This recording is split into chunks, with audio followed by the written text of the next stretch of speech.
Hello বন্ধুরা, তোমরা সবাই কেমন আছো? আশা করি সবাই ভালোই আছো। আবার একটা নতুন ভিডিওতে তোমাদের সবাইকে স্বাগতম। এই ভিডিওটা আমি অনেক দিনই বানিয়েছিলাম, বাট তোমাদের সঙ্গে শেয়ার করা হয়নি। তো অলরেডি লেট হয়ে গেছে, আর লেট না করে আমি চটজলদি শুরু করে দিই আজকের এই রেসিপিটা। আজকের রেসিপিটা তোমরা বুঝতেই পারছো, কাঁঠালের রেসিপি। আর কাঁঠাল জানতো খুবই আমাদের শরীরের পক্ষে খুবই উপকারী। তো কাঁঠাল কিন্তু ছাড়ানো প্রচণ্ড কষ্ট, মানে কাঁঠালটাকে কাটাই হচ্ছে সব থেকে বেশি কষ্টকর। তো হাতের মধ্যে একটু সরষের তেল লাগিয়ে নিতে হয়, ছুরির মধ্যে একটু তেল লাগিয়ে নিতে হয়, যাতে আঠাটা সহজে উঠে যায় বা না লাগে। তো কষ্ট হলেও তো খেতে হবে, ভালো জিনিস খেতে গেলে তো একটু কষ্ট হবেই, কিছু তো করার নেই। তো কষ্ট করার জন্য রেডি হয়ে গেছি, কাঁঠালটাকে একেবারে কেটে নেব।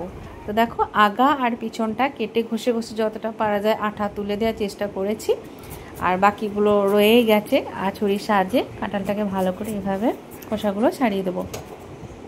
তোমাদের কাঁঠাল খেতে কেমন লাগে? আশা করি ভালোই লাগবে। কাঁঠাল পছন্দ করে না এরকম খুব কমজনই আছে। কাঁঠালগুলো দেখো টুকরো টুকরো করে কেটে নিয়েছি, ঠিক এরকম। তো এর থেকে ছোটোও করা যায়, বড়ও করা যায়, বাট এরকম সাইজটাকে আমার ভালো লাগে। তো কাঁঠালগুলো জলে ভিজিয়ে রাখবো কিছুক্ষণ, বা পরিষ্কার করে ধুয়ে নেবো।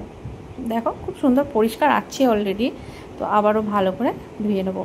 এর পরের প্রসেস দেখো, ছোলার ডাল ভিজিয়ে রেখেছিলাম ফার্স্টেই, তোমরা দেখেছো এটা বেশ মোটা মোটা হয়ে গেছে। তো এটাকেও ভালো করে ধুয়ে পরিষ্কার করে নেবো। এবারে চলে যাবো নেক্সট প্রসেস। এখানে কড়াই একটু তেল দিয়ে দিলাম, কাঁঠালগুলো দিয়ে ভালো করে ফ্রাই করে নিতে হবে খুব সুন্দর করে। একটু ভাজা ভাজা হলে এর সঙ্গে একটু হলুদ গুঁড়ো, একটু সামান্য পরিমাণে নুন অ্যাড করে ভেজে নেব। যখন দেখবো কাঁঠালের কালারগুলো চেঞ্জ হয়ে গেছে, মানে হালকা লাল লাল হয়ে গেছে, সেই পর্যায়ে কাঁঠালগুলো আমি তুলে নেব। এই দেখো ঠিক এরকম পর্যায়ে খুব সুন্দরভাবে কিন্তু কাঁঠালগুলো ফ্রাই হয়ে গেছে। এই দেখো, তোমরা শুধু তুলে নিয়েও একটা খেয়ে নিতে পারো, আমি তোমাদের দেখিয়ে দিচ্ছি। এরপরে দেখো নেক্সট প্রসেস, আর একটা প্রসেস শুরু করছি। এখানে তেল দিয়ে দিলাম, গোটা জিরে, শুকনো লঙ্কা, তেজপাতা, এলাচ, লবঙ্গ, দারচিনি যা ছিল সব ফোড়নে দিয়ে দিয়েছি।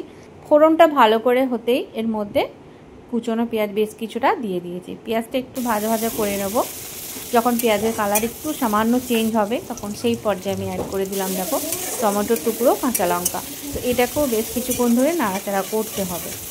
যখন দেখবো প্রায় 50% মতো সেদ্ধ হয়ে গেছে, নরম হয়েছে, সেই পর্যায়ে একটু নুন দিয়ে দিলাম। নুনের সাথে সাথেই অ্যাড করে দিলাম আদা রসুন পেস্ট।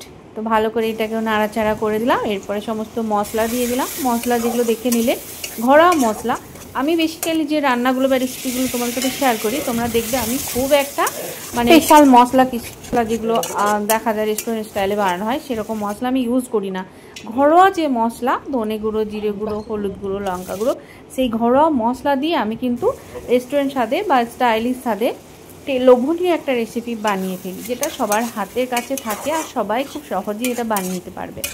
তো সব মশলাগুলো দেখো কষানো হয়ে গেছে। এই পর্যায়ে ছোলার ডাল যেটা রেডি করে রেখেছিলাম সেটা এর মধ্যে দিয়ে দিলাম। তো আবারও বেশ কিছুটা কষিয়ে নিয়ে একটু জল দিয়ে এটাকে কিছুক্ষণ ফুটতে দেবো। তো এটাকে আমি ঢাকনা দিয়ে বেশ কিছুক্ষণ রেখে দেবো। যখন দেখবো একেবারে কলাইগুলো প্রায় 70% ডালগুলো সিদ্ধ হয়ে গেছে, এই দেখো সেই পর্যায়ে এই ভেজে রাখা কাঁঠালগুলো এর সঙ্গে দিয়ে দেবো। তো আবারও ভালো করে নাড়াচাড়া করে নিতে হবে। এরকম করে যদি রান্না করো দেখবে খুব ভালো লাগবে খেতে। আর এই রেসিপিটা তোমরা ভাতের সাথেও খেতে পারবে, আবার রুটি পরোটার সাথেও দারুণ যাবে। বেসিক্যালি এটা আমি ভাতের জন্য বানাচ্ছি, বা রুটি পরোটার জন্য করতে গেলে এটাকে অনেকটা ঘন মানে গাঢ় করতে হবে, একবারে মাখা মাখা ড্রাই ড্রাই করতে হবে, তবে কিন্তু ভালো লাগবে। আর আমি এটা ভাতের সাথে বানাবো, তো এটা মাখা মাখা যেরকম হয় মাখো মাখো সেরকমই বানাবো।